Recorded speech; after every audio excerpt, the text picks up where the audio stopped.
Hello friends, welcome to GATE excellence. अपन बात कर रहे थे नेटवर्क थ्योरी की, जो कि इसी इलेक्ट्रिकल और आयन तीनों के लिए गेट में कॉमन सब्जेक्ट है। और अपने लास्ट क्लास में बात की थी बेसिक इलेक्ट्रिक क्वांटिटीज की। और आज अपन बात करने वाले हैं सर्किट एलिमेंट्स की। कोई भी सर्किट जिन एलिमेंट्स से मिलके बना हुआ होता है, हम अपन हर एक सर्किट एलिमेंट्स की बहुत डिटेल्स इधर बात करेंगे। चाहे वो पैसिव एलिमेंट हो चाहे एक्टिव एलिमेंट हो। जैसे पैसिव में चाहे रजिस्टर हो, चाहे इंडक्टर हो, चाहे कैपेसिटर हो, चाहे मेरा वोल्टेज सोर्स हो, चाहे करंट सोर्स हो, चाहे डिपेंडेंट सोर्स हो, इंडिपेंडेंट सोर्स हो, हर सोर्स की अपन यहाँ बात करने वाले हैं। तो आज अपन स्टार्ट करेंगे सर्किट या नेटवर्क एलिमेंट्स की। तो हेडिंग डालो नेटवर्क एलिमेंट्स।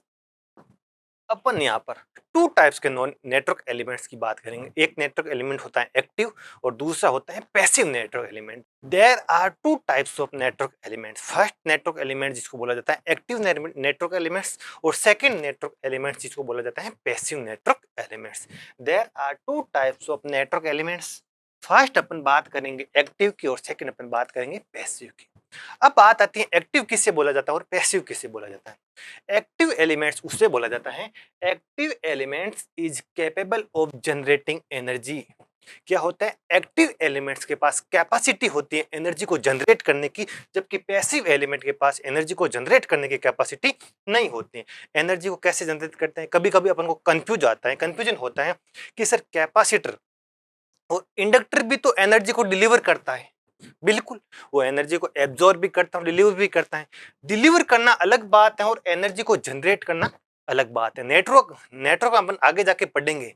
इंडक्टर और कैपेसिटर क्या करते हैं, पहले वो सर्किट से एनर्जी को एब्जॉर्ब करते हैं, एब्जॉर्ब करके अपने अंदर स्टोर करते हैं। स्टोर की हुई एनर्जी को ही वापस सर्किट को रिटर्न करते हैं। पहले वो एनर्जी को एब्जॉर्ब करते हैं, एब्जॉर्ब की हुई एनर्जी को ही वो वापस रिटर्न करते हैं।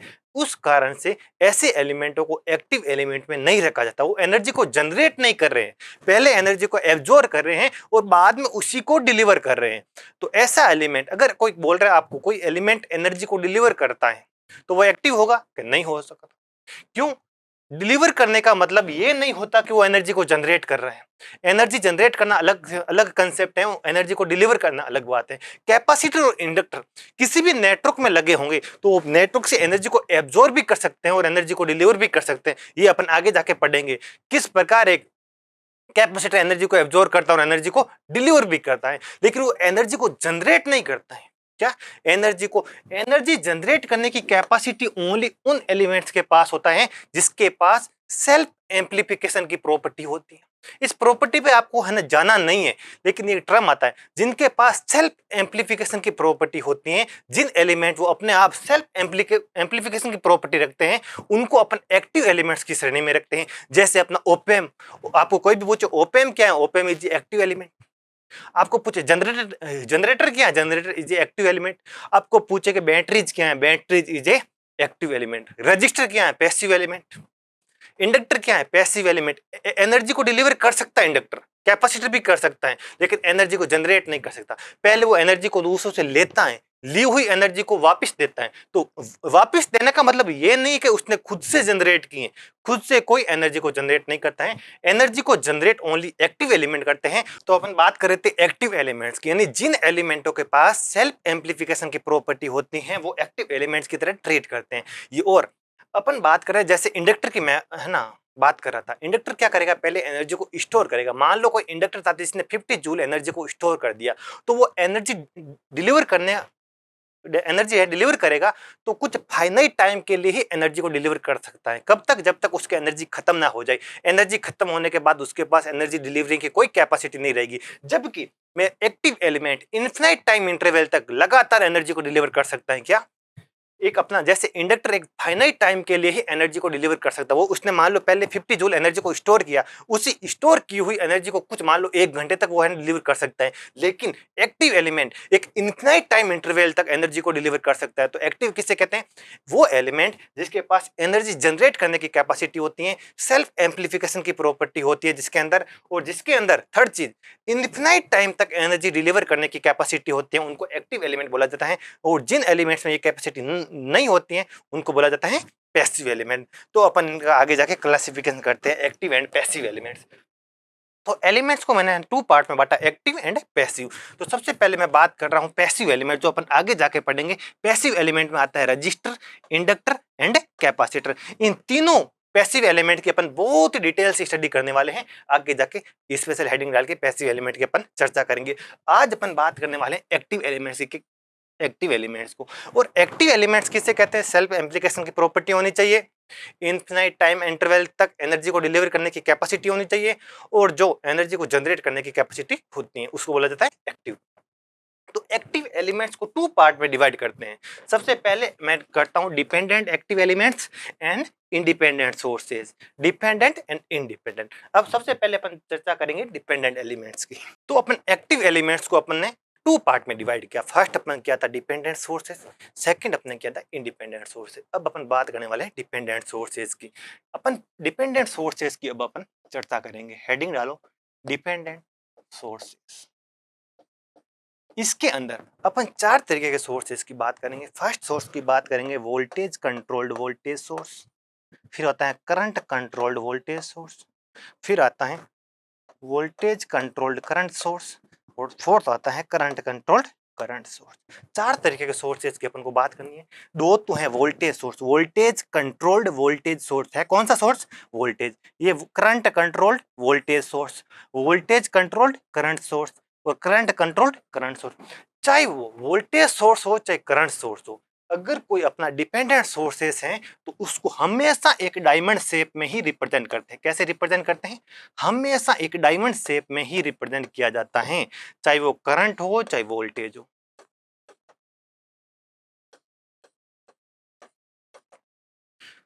चाहे मेरा करंट हो चाहे वोल्टेज सोर्स हो, हमेशा उसको एक डायमंड शेप में ही रिप्रेजेंट करते हैं।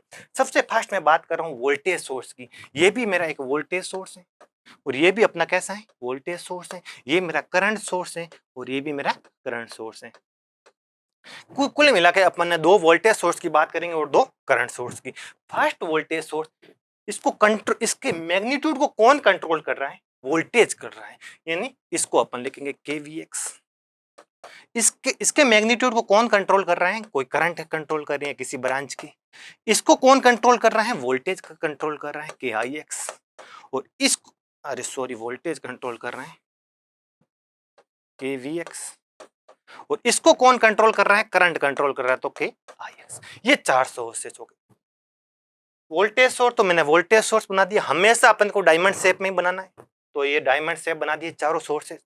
ये वोल्टेज सोर्स है तो वोल्टेज की पोलैरिटी बना दी प्लस माइनस। ये दोनों करंट सोर्स है तो करंट का एरो दिखा दिया मैंने।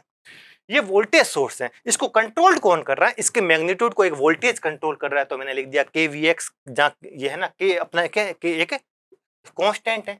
इसके मैग्नीट्यूड को कंट्रोल कर रहा है करंट, तो मैंने लिख दिया केआईएक्स। इसके मैग्नीट्यूड को कंट्रोल कर रहे हैं करंट, तो मैंने लिख, इसको है ना वोल्टेज कंट्रोल कर रहा है तो मैंने लिख दिया केवीएक्स, और इसको करंट कंट्रोल कर रहा है तो मैंने लिख दिया केआईएक्स। अब यहाँ पर अपन कुछ चर्चा करेंगे। सबसे पहले आपको अगर दिमाग में होगा कि वीएक्स क्या है, क्या वीएक्स क्या है, आईएक्स क्या है, वीएक्स क्या है, आईएक्स। मान लो ये वाला वोल्टेज कंट्रोल्ड वोल्टेज सोर्स किसी बहुत बड़े नेटवर्क का एक पार्ट है। जैसे मैं अगर आपको इधर समझाऊं, मान लो यहाँ पर कुछ एलिमेंट लगे हुए हैं ऐसे S1, बहुत बड़ा कोई नेटवर्क है। ये वोल्टेज सोर्स है ना, वोल्टेज कंट्रोल, इसका कोई एक है ना पार्ट है, मान लो ऐसे S3। और इसका मैग्नीट्यूड, इस वोल्टेज सोर्स का मैग्नीट्यूड अगर किसी एलिमेंट के अक्रॉस वोल्टेज पे डिपेंड करता, मान लो इसके अक्रॉस वोल्टेज Vx है, ये मेरा वोल्टेज कंट्रोल वोल्टेज सोर्स है। Vx क्या है? ये वाला वोल्टेज सोर्स जिस नेटवर्क का पार्ट है, उस नेटवर्क के किसी एलिमेंट के अक्रॉस पोटेंशियल डिफरेंस ही Vx कहलाता है। ये Ix क्या है? ये वाला मेरा सोर्स जिस नेटवर्क का पार्ट है, उस नेटवर्क में किसी ब्रांच की करंट है Ix। ये Vx क्या है? ये जिस नेटवर्क का पार्ट है, उस नेटवर्क में कोई एलिमेंट कनेक्ट है, ये वाला नहीं, कोई और एलिमेंट कनेक्ट है, उसके अक्रॉस पोटेंशियल डिफरेंस है Vx। ये Ix क्या है? ये जिस नेटवर्क का पार्ट है, उस नेटवर्क के किसी एक ब्रांच की करंट है Ix। तो इस एलिमेंट के अक्रॉस वोल्टेज इसके मैग्नीट्यूड को क्या कर रहा है? डिफाइंड कर रहा है, कंट्रोल्ड कर रहा है। तो ऐसे सोर्सेज को बोला जाता है वोल्टेज कंट्रोल्ड वोल्टेज सोर्स। किसी ब्रांच की करंट Ix, इसकी करंट नहीं है, किसी नेटवर्क में किसी ब्रांच की करंट Ix इसके मैग्नीट्यूड को कंट्रोल कर रही है, तो ऐसे को बोला जाता है करंट कंट्रोल्ड वोल्टेज सोर्स। ये तो आपको समझाने के लिए बनाया था।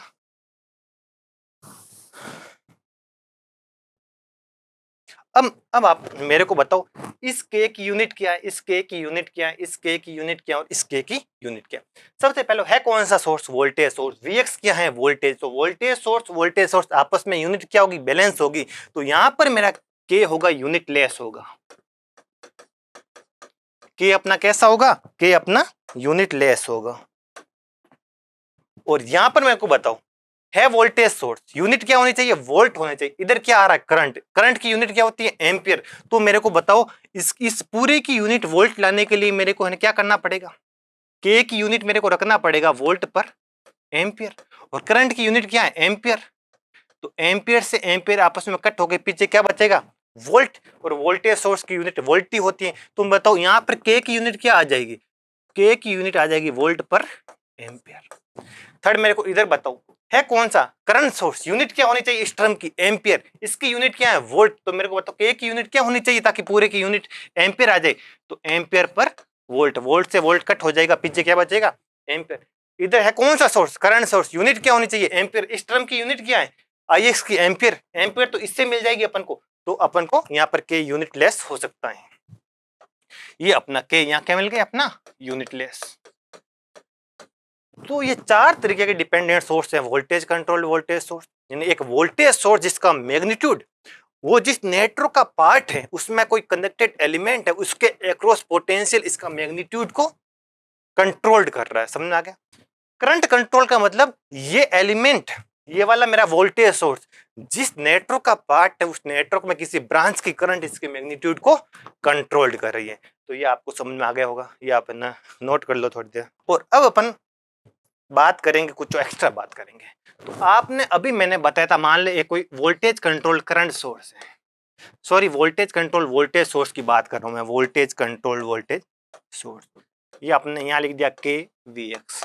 वी एक्स क्या है, ये एलिमेंट यानी वोल्टेज कंट्रोल वोल्टेज सोर्स जिस नेटवर्क का पार्ट है उसमें कनेक्टेड कोई एलिमेंट S1 या S2 कुछ भी मानो, उसके अक्रॉस का पोटेंशियल इसको कंट्रोल कर रहा है। समझ में आ गया, हाँ, इतना समझ में आ गया आपको के वी एक्स।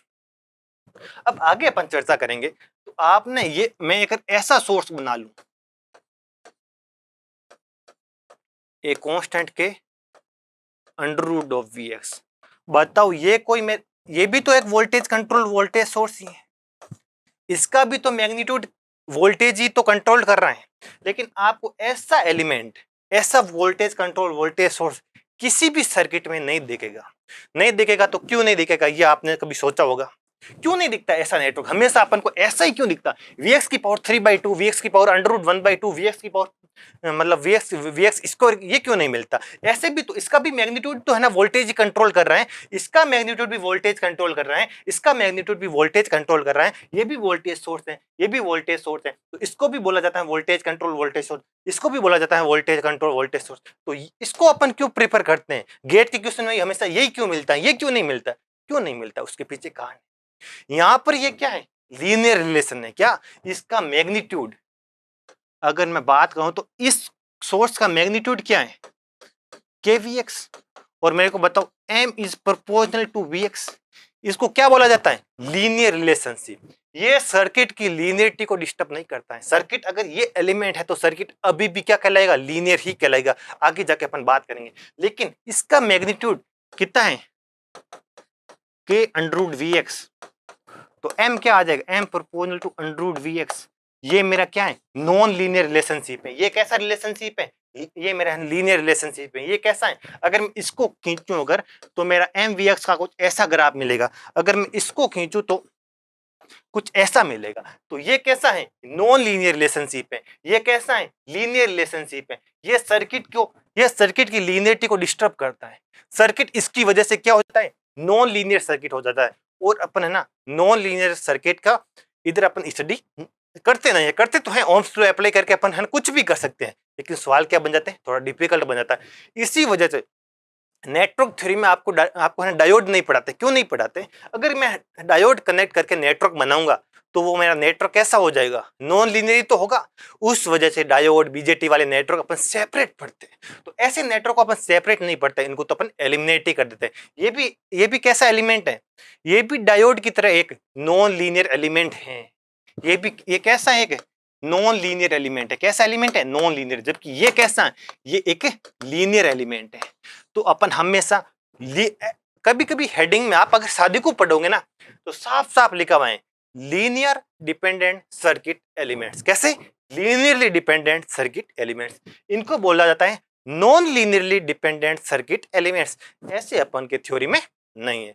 तो आई होप आपको समझ में आया होगा। तो अपन ने इनकी बात कर दी, डिपेंडेंट सोर्सेज में वोल्टेज कंट्रोल वोल्टेज सोर्स की बात की, वोल्टेज कंट्रोल करंट सोर्स की बात की, करंट कंट्रोल करंट सोर्स की बात की, और करंट कंट्रोल वोल्टेज सोर्स की बात की। इन अपन चारों सोर्सेज की बात करी। अब अपन आते हैं इंडिपेंडेंट सोर्सेज में। इंडिपेंडेंट सोर्सेज में अपन को टू टाइप्स के सोर्सेज की स्टडी करनी है। कितने टाइप्स के, टू टाइप्स के सोर्सेज की स्टडी करनी है। एक करनी है वोल्टेज सोर्स की और एक करनी है करंट सोर्स की।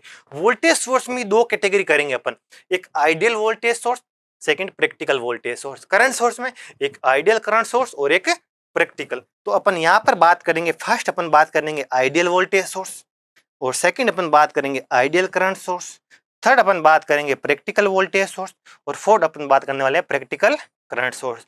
इंडिपेंडेंट सोर्सेज में भी अपन को चार तरीके के एलिमेंट्स पढ़ने हैं, current source end voltage source. Current source में अपन को पढ़ने two types, ideal and practical, और वोल्टेज सोर्स में भी अपन को टू टाइप्स पढ़ने हैं, आइडियल एंड प्रैक्टिकल। तो आप फर्स्ट अपन एलिमेंट पढ़ते हैं आइडियल वोल्टेज सोर्स। अब अपन बात कर रहे हैं एक्टिव एलिमेंट्स में इंडिपेंडेंट एलिमेंट्स की, और इंडिपेंडेंट एलिमेंट्स में अपन फर्स्ट बात कर रहे हैं ideal independent voltage source. Ideal independent voltage source आपको क्या होता है, पहले आपको वोल्टेज सोर्स के बारे में कुछ मैं बताता हूं, फिर मैं आइडियल वोल्टेज सोर्स के बारे में बताता हूं। वोल्टेज सोर्स, अगर किसी वोल्टेज सोर्स का इंटरनल रेजिस्टेंस एग्जिस्ट करता है, मान लो ये कोई मेरा एक वोल्टेज सोर्स है, और अगर इसका इंटरनल रेजिस्टेंस एग्जिस्ट करता है तो वो हमेशा इसके सीरीज में ही कनेक्ट होगा। ये कुछ बेसिक है, आपको पता हो। अगर किसी वोल्टेज सोर्स का इंटरनल रेजिस्टेंस एग्जिस्ट करता है तो वो हमेशा उसके सीरीज में कनेक्ट होगा। और अगर मैं आरएस की वैल्यू, किसी वोल्टेज सोर्स के इंटरनल रेजिस्टेंस की वैल्यू 0 ओम एज्यूम कर लूं, कितना, 0 ओम, तो वो मेरा आइडियल वोल्टेज सोर्स में कन्वर्ट हो जाएगा। और जब आरएस की कुछ वैल्यू एग्जिस्ट करेगी तो वो मेरा प्रैक्टिकल वोल्टेज सोर्स में कन्वर्ट हो जाएगा। अब आपको पता चल गया आइडियल क्या होता है, प्रैक्टिकल। आइडियल में इंटरनल रेजिस्टेंस की वैल्यू कितनी होती है, 0। प्रैक्टिकल में क्या होती है, नॉन जीरो। ये समझा गया। और अगर उसका इंटरनल रेजिस्टेंस नॉन जीरो है तो वो हमेशा कहाँ कनेक्ट होगा, सीरीज में। अगर आपको क्वेश्चन में ऐसा दे दे, a practical source with Vs equal to 2 volt, और आपको ऐसे Rs भी दे दे, Rs इक्वल टू 1 ओम मान लो, तो आप इसको कैसे कनेक्ट करोगे, तो आप ऐसे कनेक्ट करोगे, Vs equal to 2 volt, Rs है ना, इसके पैरेलल में मत कनेक्ट कर देना, इसके Rs कहाँ आएगा, इसके सीरीज में आ जाएगा ये 1। समझ में आया, वोल्टेज सोर्स के सीरीज में आ जाएगा 1 ओम। यहां तक आपको समझ में आया होगा।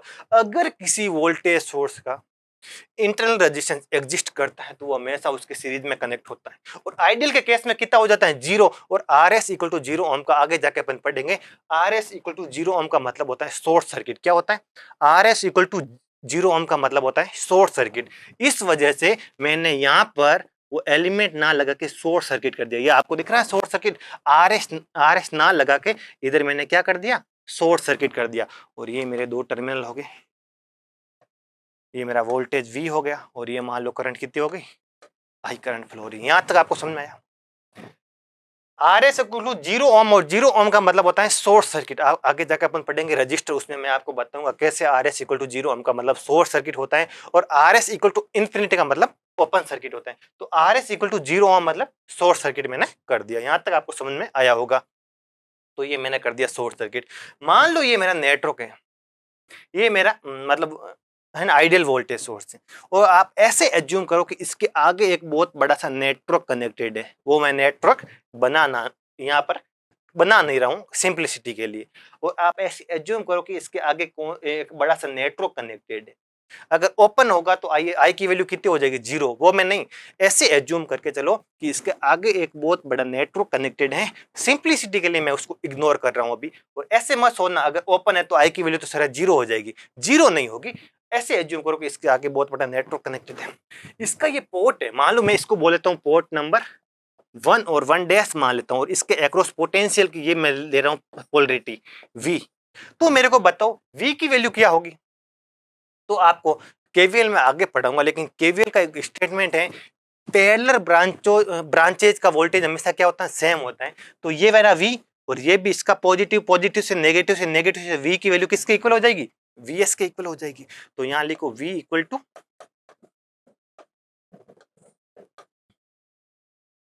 इस इक्वेशन को देखने के बाद एक स्टेटमेंट आपके दिमाग में आना चाहिए, क्या सर V की वैल्यू I पे डिपेंड नहीं कर रही है। मैंने कहा हाँ नहीं कर रही, I की वैल्यू कुछ भी हो, आई की वैल्यू चाहे पॉजिटिव हो, पॉजिटिव का मतलब जैसे अपन ने एज्यूम किए उसी डायरेक्शन में फ्लो हो, चाहे आई की वैल्यू नेगेटिव हो, नेगेटिव का करंट कभी नेगेटिव नहीं होती है। नेगेटिव, मैं जब भी करंट को नेगेटिव बोलूंगा तो उसका मतलब सिर्फ ये होगा जैसे मैंने एज्यूम कर रखी है, दिखा रखा है, उसके ऑपोजिट, एक्चुअल में उसके ऑपोजिट करंट फ्लो होगी ना, तब वो आई की वैल्यू क्या हो जाएगी, नेगेटिव।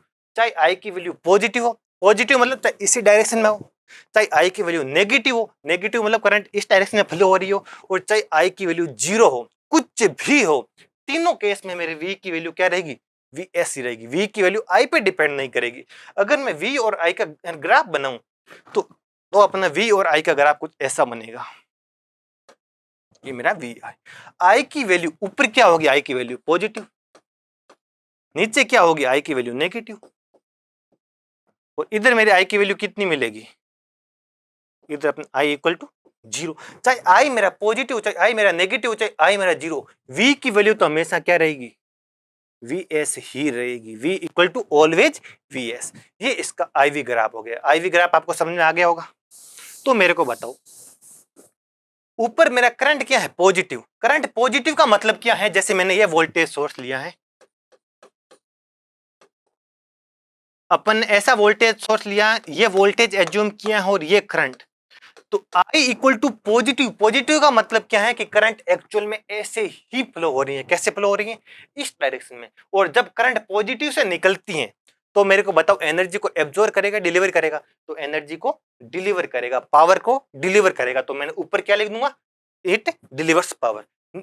नीचे बताओ करंट की वैल्यू क्या है, नेगेटिव। नेगेटिव का मतलब क्या है, जैसे अपन ने एज्यूम किया वैसे करंट फ्लो नहीं हो रही है, करंट उसके ऑपोजिट ऐसे फ्लो हो रही है। कैसे, इस डायरेक्शन में। जब करंट पॉजिटिव से एंटर हो रही है तो उसका मतलब क्या हो रहा है, इस केस में ये पावर को एब्जॉर्ब कर रहा है। ये समझ में आ गया होगा। ऊपर पावर क्यों डिलीवर कर रहे हैं, क्योंकि ऊपर करंट की वैल्यू क्या है, ग्रेटर देन 0। करंट की वैल्यू ग्रेटर देन 0 का मतलब अपन ने जैसे करंट की डायरेक्शन एज्यूम की है, करंट उसी डायरेक्शन में फ्लो हो रही है, तो मैंने करंट को उसी डायरेक्शन में फ्लो करते दिखा दिया।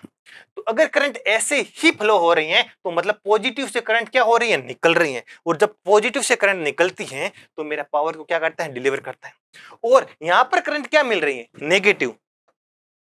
करंट का नेगेटिव मिलना मतलब जैसे मैंने करंट ऐसे एज्यूम की है वैसे फ्लो नहीं हो रही है, उसके ऑपोजिट फ्लो हो रही है। ऑपोजिट मतलब सेकंड केस में मेरी करंट कुछ ऐसे फ्लो होगी।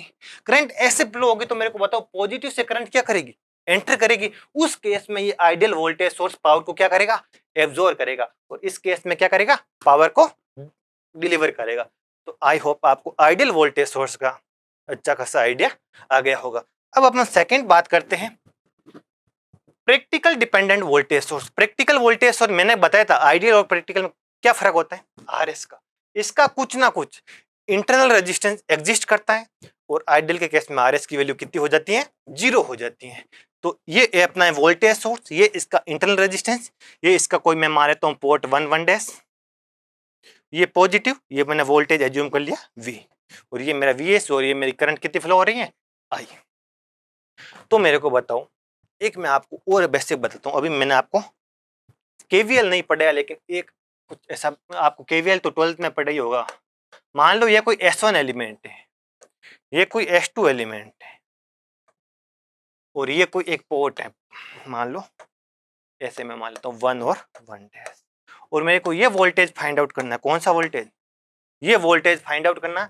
और इसके अक्रॉस वोल्टेज मान लो ऐसे V1 है और उसके अक्रॉस मान लो V2 है। ऐसे पोटेंशियल, इसके अक्रॉस पोटेंशियल की अपन को पोटेंशियल गिवन है विथ पोलरिटी, और इसके अक्रॉस ये अपन को पोटेंशियल गिवन है विथ पोलरिटी, और ये वाला पोटेंशियल अपन को निकालना है। तो आपने पढ़ा होगा, मैं बताऊंगा केवीएल हमेशा लगता कहाँ पे है? क्लोज लूप में लगता है। लेकिन जब आपको किसी पोर्ट के अक्रॉस पोटेंशियल की वैल्यू फाइंड आउट करनी है, मान लो आप मेरे को बोल रहे हो इसकी वैल्यू फाइंड आउट करो V की, तो मैं क्या करूंगा? V इक्वल टू, अब क्या करूंगा? इसके नेगेटिव टर्मिनल से हमेशा स्टार्ट हो, कहां से? नेगेटिव से, और इसके पॉजिटिव पे जाके एंड हो जाओ। क्लोज लूप में घूमने की कोई जरूरत नहीं है। आप इसके नेगेटिव से शुरू हो जाओ और पॉजिटिव पे आके रुक जाओ। क्लोज लूप में आपको कुछ भी, कोई भी वोल्टेज निकालना है, उसके आपको पोलरिटी पता है, तो उसके आपको नेगेटिव से घूमना शुरू कर दो और पॉजिटिव पे जाके खत्म हो जाओ, उस वोल्टेज की वैल्यू मिल जाएगी। समझ आया? अगर मैं इधर से घूमना शुरू करूंगा तो सबसे पहले मेरे को एलिमेंट मिलेगा S2। S2 के अक्रॉस पोटेंशियल ड्रॉप कितना है? V1। और जब मैं नेगेटिव से पॉजिटिव जाऊंगा तो क्या होगा? गेन होता है। क्या होता है? नेगेटिव से पॉजिटिव जाते हैं तो अपन को क्या होता है? गेन होता है, कुछ मिलता है। कितना वोल्टेज मिलेगा? V1। तो V इक्वल टू लिख सकता हूँ V1, बिल्कुल। यहां मैं लगा रहा हूं प्लस V1, क्या प्लस? प्लस क्यों? प्लस आ रहा है गेन की वजह से। सेकंड एलिमेंट आया S1, पॉजिटिव से नेगेटिव जा रहा हूं। कहां जा रहा हूं? पॉजिटिव से नेगेटिव जाता है तो ड्रॉप होता है, नेगेटिव से पॉजिटिव जाता है तो गेन होता है। यहां पर मेरे को क्या होता है? ड्रॉप। ड्रॉप कितने का हुआ? V2 का। तो मैं क्या लिखूंगा? V equal to V1 minus, ये चीज आपको समझ आई? V equal to V1 minus V2। तो उसी तरीके से अपन का प्रैक्टिकल वोल्टेज सोर्स क्या है? यही तो है। ये मेरा VS हो गया, ये मेरा RS हो गया, ये इसका एक पोर्ट हो गया, ये सेकंड पोर्ट, ये वोल्टेज कितना आ गया? V आ गया, और यहाँ पर अपनी करंट कितनी फ्लो हो रही है? I। तो मेरे को बताओ, रजिस्टर में करंट फ्लो होती है, जहां से आगे जाकर अपन पढ़ेंगे, अगर कोई पैसिव एलिमेंट है, चाहे वो रजिस्टर हो, चाहे वो इंडक्टर हो, चाहे कैपेसिटर हो, जिस टर्मिनल से करंट एंटर करेगी वो हमेशा क्या होगा? पॉजिटिव होगा, और जहां से निकलेगी वो हमेशा क्या होगा? नेगेटिव। करंट एंटर कहां से हो रही है? इससे, तो ये प्लस होगा और वो नेगेटिव। और ओम्स लॉ के हिसाब से आपको पता है V, इसके अक्रॉस पोटेंशियल ड्रॉप कितना होगा? I into RS। V equal to IR होता है, तो यहाँ कितना हो जाएगा? IRS। तो अपन को अब है ना V की वैल्यू फाइंड आउट करनी है। किसकी वैल्यू? V की। तो कुछ नहीं, नेगेटिव से शुरू हो और पॉजिटिव पे आकर रुक जाओ। मैंने इधर से आया, सबसे पहले मेरे को VS का क्या होगा? गेन हुआ नहीं हुआ? ये नेगेटिव से पॉजिटिव गया, नेगेटिव से पॉजिटिव, तो मेरे को क्या हुआ? VS का गेन। तो V इक्वल टू, इक्वल लगाना हमेशा, V इक्वल टू, सबसे पहले मेरे को गेन हुआ VS का, फिर मैं रजिस्टर को क्रॉस करूंगा। रजिस्टर को करंट की डायरेक्शन में क्रॉस करते हैं तो हमेशा ड्रॉप ही होता है, वो आगे जाके अपन बात करेंगे। पॉजिटिव से नेगेटिव जाऊंगा तो क्या होगा? ड्रॉप होगा। ड्रॉप कितने का होगा? IRS का। तो V equal to VS minus IRS। ये इक्वेशन इसके अक्रॉस अपन को वोल्ट, जबकि अपन को आइडियल वोल्टेज सोर्स में V की वैल्यू क्या मिल रही थी? VS मिल रही थी। यहाँ V की वैल्यू क्या मिल रही है? VS minus IRS। तो यहाँ पर तेरे को एक अच्छी बात मिल रही है कि VI का फंक्शन मिल रहा है। किसका फंक्शन मिल रहा है? VI पे भी डिपेंड कर रहा है। वहां पर VI से इंडिपेंडेंट था। मैंने बताया था, चाहे I की वैल्यू ग्रेटर देन 0, चाहे लेस देन 0 हो, चाहे 0, उससे V की वैल्यू पे कुछ भी फर्क नहीं पड़ता था। लेकिन यहाँ पर V की वैल्यू पे फर्क पड़ेगा। यहाँ पर VI का फंक्शन होगा V equal to VS minus. I hope आपको यहां तक समझ में आया होगा।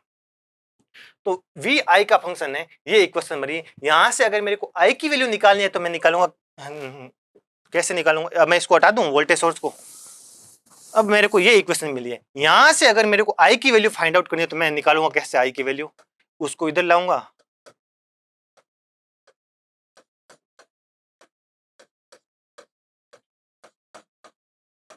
यही तो मिल रही है आप। तो अपन को I की वैल्यू क्या मिल रही थी? I इक्वल टू, मैं अगर इसको ऐसे लिखूं, -1/RS को अलग लिख दूं, into V plus VS by RS। मेरे को बताओ ये IV ग्राफ क्या होगा? ये स्ट्रेट लाइन है या नहीं? मैं I को अगर एज्यूम कर रहा हूं Y equal to MX plus C के फॉर्म में आ रहा है नहीं, V क्या हो जाएगा? X हो जाएगा। I क्या हो जाएगा? I को अगर मैं है ना YX एज्यूम कर लूं और V को X एज्यूम कर लूं तो इसकी स्लोप क्या मिलेगी? -1/RS। और इसका है ना Y इंटरसेप्ट क्या मिलेगा? VS upon RS। यही तो होती है, आपने 12th में पढ़ा हुआ स्ट्रेट लाइन की इक्वेशन है।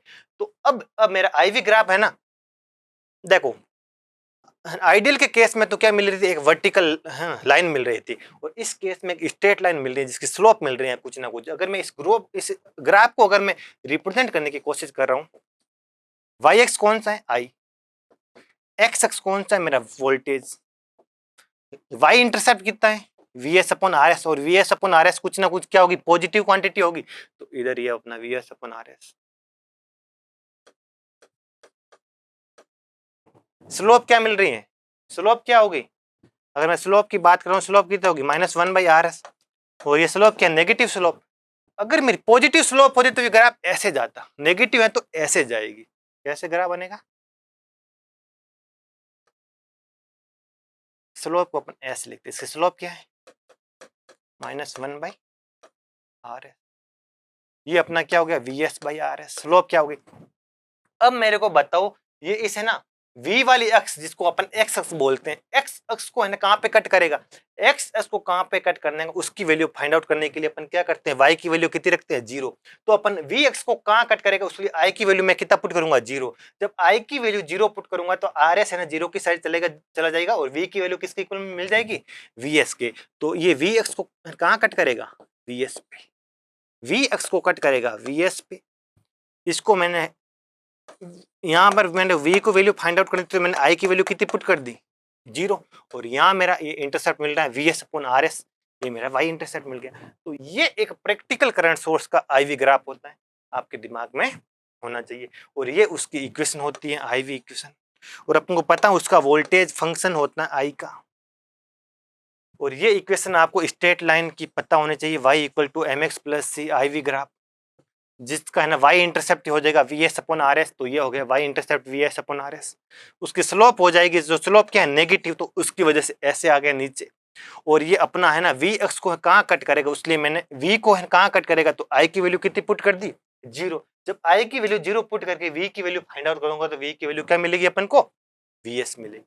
तो ये अपना हो गया प्रैक्टिकल वोल्टेज सोर्स। आई होप आपको प्रैक्टिकल वोल्टेज सोर्स का अच्छा खासा आइडिया आया होगा। थर्ड अपन बात करते हैं आइडियल इंडिपेंडेंट करंट सोर्स। कैसे source, ideal independent current source. उससे पहले अपन करंट सोर्स की बात करते हैं।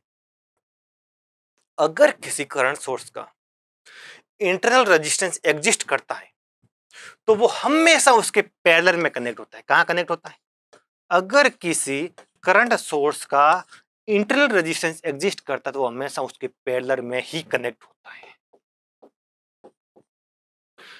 क्या, अगर किसी वोल्टेज सोर्स का इंटरनल रेजिस्टेंस एग्जिस्ट करता तो वो उसके सीरीज में कनेक्ट होता है हमेशा, और अगर किसी करंट सोर्स का इंटरनल रेजिस्टेंस एग्जिस्ट करता है तो वो हमेशा उसके पैरेलल में ही कनेक्ट होता है। और जब आरएस की वैल्यू इंफिनिटी हो जाती है, और आपको पता है इंफिनिटी का मतलब होता है ओपन सर्किट, जब आरएस की वैल्यू इंफिनिटी हो जाती है तो अपन इसको ओपन कर देते हैं। और यहां पर आप ऐसे ही सोचो कि कुछ मैंने ओपन कर रखा है, क्या कर रखा है, ओपन। तो इस टर्मिनल का कुछ मतलब नहीं रहा तो मैंने हटा दिया। समझ में आई आपको, यहां पर आरएस था, आरएस की वैल्यू इंफिनिटी हुई, और आरएस = इंफिनिटी का मतलब ओपन सर्किट होता है, जो अपन आगे जाके पढ़ेंगे। तो यहां से मैंने आरएस को हटा दिया। तो आइडियल करंट सोर्स का मतलब क्या होता है, उसका इंटरनल रेजिस्टेंस कितना होता है, इंफिनिटी होता है।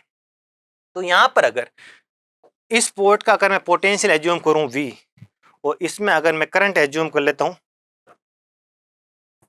I, तो आपको केसीएल से पता है कि एक और आगे बहुत बड़ा है ना नेटवर्क कनेक्टेड है। मैंने सिंपलिसिटी के लिए उसको रिमूव कर दिया। ऐसे मत करना I की वैल्यू तो सर है 0 है। 0 कैसे, कैसे ओपन सर्किट, ओपन नहीं है, आगे बहुत बड़ा नेटवर्क कनेक्टेड है। तो मेरे को बताओ, एक ब्रांच में करंट की वैल्यू हमेशा सेम होती है, तो ये बोल रहा है यहाँ IS फ्लो हो रही है, ये बोल रहे हैं I फ्लो हो रही है, तो केसीएल के हिसाब से मैं लिख सकता हूँ I = IS।